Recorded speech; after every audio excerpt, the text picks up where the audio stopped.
नमस्कार दोस्तों, इस वक्त आप सुन रहे हैं TV9 डिजिटल चैनल पर अपना पसंदीदा प्रोग्राम पॉडकास्ट और मैं हूं आपके साथ आपका दोस्त संजीव चौहान। आज बात करते हैं हिंदुस्तान के कट्टर दुश्मन चीन के रातों रात हुए हृदय परिवर्तन की। वो हृदय परिवर्तन जिसे देखकर हैरत में है हिंदुस्तान। रूस यूक्रेन जंग ने दुनिया के जीने का नजरिया बदल दिया है। 35 दिन से खूनी जंग भले ही दो बेजोड़ देशों के बीच चल रही हो, मगर इस जंग ने इंसानी दुनिया की किताबों में मौजूद पन्नों को बेहद बेतरतीबी से तितर बितर कर डाला है। रूस और यूक्रेन के बीच छिड़ी जंग का ही नतीजा है जो दुनिया के तमाम देशों के संबंध रातों रात या कहीं हर घंटे बदलते जा रहे हैं। इसका सबसे बड़ा नमूना है हिंदुस्तान की कट्टर दुश्मन ड्रैगन मतलब चीन के कदमों की बदली बदली सी चाल। चीन की बदली चाल को भांपकर दुनिया के तमाम देशों में सवाल पैदा होने लगे हैं कि क्या बदले हालातों में चीन भारत की ओर दोस्ती के पांव बढ़ाने के ख्वाब देख रहा है।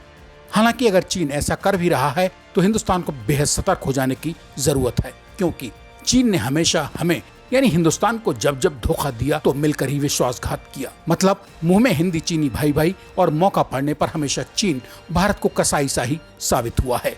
हिंदुस्तान और चीन की दशकों से चली आ रही खट्टी मीठी दोस्ती का अतीत व इतिहास दोनों ही इसकी तस्दीक के लिए काफी हैं।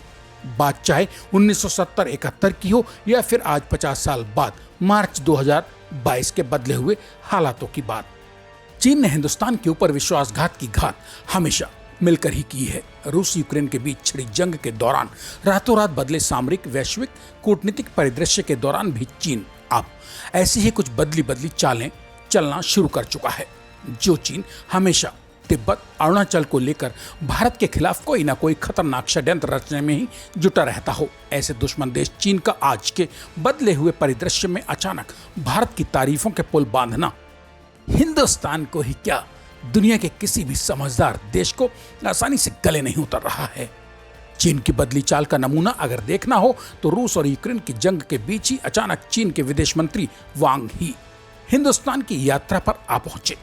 ये वही चीनी विदेश मंत्री वांग ही हैं जो हिंदुस्तान पहुंचने से पहले बेवजह ही पाकिस्तान का रोना रोकर खुद को दुनिया की नजरों में बदनाम कर चुके थे।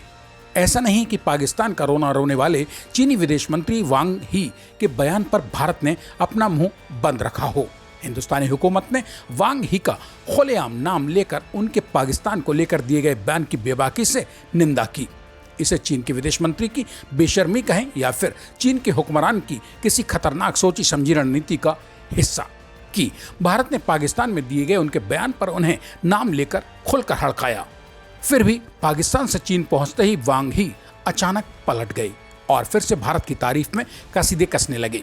इतना ही नहीं, भारत यात्रा पर हाल ही में पहुंचे वांग ही ने भारत के राष्ट्रीय सुरक्षा सलाहकार मतलब national security adviser Ajit Doval को भी चीन की यात्रा का न्योता दे डाला।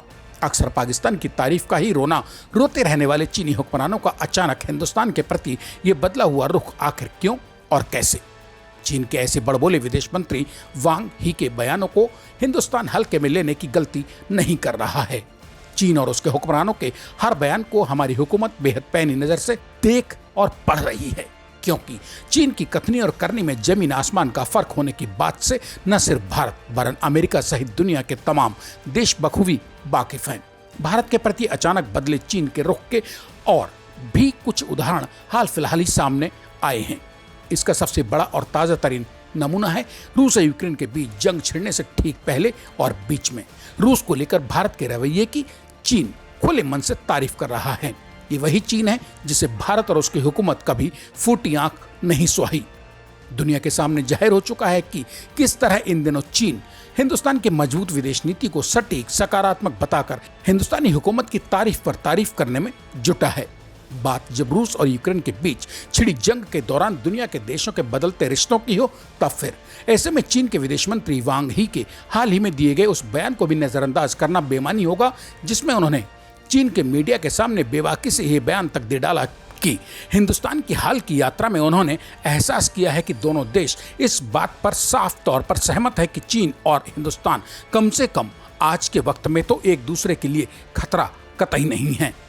भले ही दुनिया हिंदुस्तान और चीन के संबंधों को अपने अपने हिसाब से या नजरिए से किसी भी दृष्टिकोण से क्यों ना देख रही हो, चीन के विदेश मंत्री अपने देश के मीडिया के सामने यही नहीं रुके।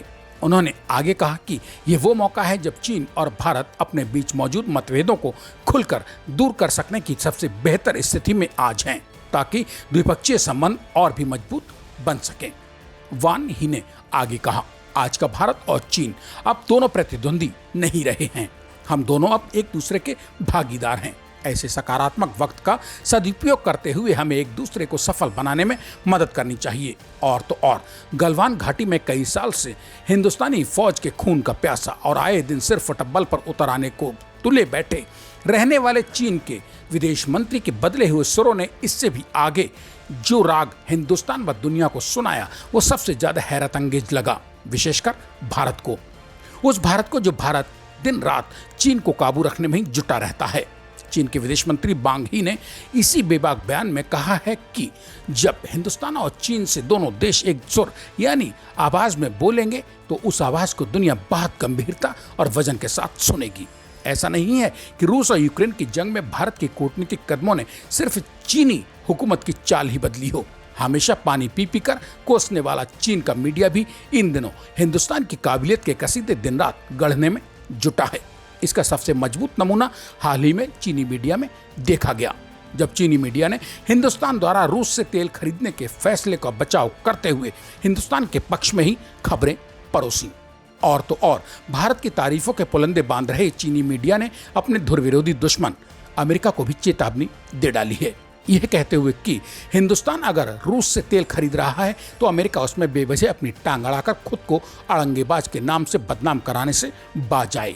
मतलब साफ है कि चीन सा दुश्मन अगर हिंदुस्तान के सामने इस हद तक दबकर अगर बतौर सहयोगी कदमताल करने को लालायित है, तब भी अनुभवी भारत की पहली जिम्मेदारी बनती है कि वो दोनों आंखें मूंद कर और कान बंद करके चीन की बातें सुनने के बजाय अपनी तीसरी आंख से चीन के इरादों के अंदर मौजूद इरादों पर जरूर नजर रखे, क्योंकि ये वही मौका परस्त चीन है जो अक्सर पाकिस्तान की दूध देती गाय को दूहने का मौका हाथ लगते ही भारत के खिलाफ हैरत अंगेज और ऊटपटांग बयानबाजी करने का कोई मौका गंवाने को राजी नहीं होता है। ये वही चीन है लाल झंडे हाथ में थामे हुए जिसकी सेना अक्सर गलवान घाटी, लद्दाख और अरुणाचल में भारत के खिलाफ बगावती तेवरों के साथ बेचैनी की आलम में भटकती कूदती फांदती नजर आने लगती है, और जिसे उसकी मांद में वापस भेजने के लिए हिंदुस्तानी मिलिट्री को बेवजह ही अपना धन और श्रम दोनों खर्च करने को मैदान में उतरना पड़ता है। पॉडकास्ट की इस कड़ी में आज बस इतना ही। TV9 डिजिटल चैनल को सब्सक्राइब करके अपने मन की बात कमेंट बॉक्स में लिखना मत भूल जाइए। इसी के साथ अब मुझे यानी अपने दोस्त संजीव चौहान को दीजिए इजाजत। मेरे लौट कर आने का कीजिए इंतजार। तब तक के लिए नमस्कार।